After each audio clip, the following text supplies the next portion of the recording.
સુરતની city bus સેવા સતત ચર્ચામાં રહેતી હોય છે।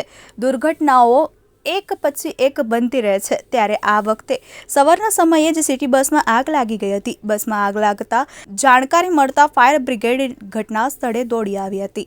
બાદમાં પાણીનો મારો ચલાવી આગ પર કાબુ મેળવ્યો હતો।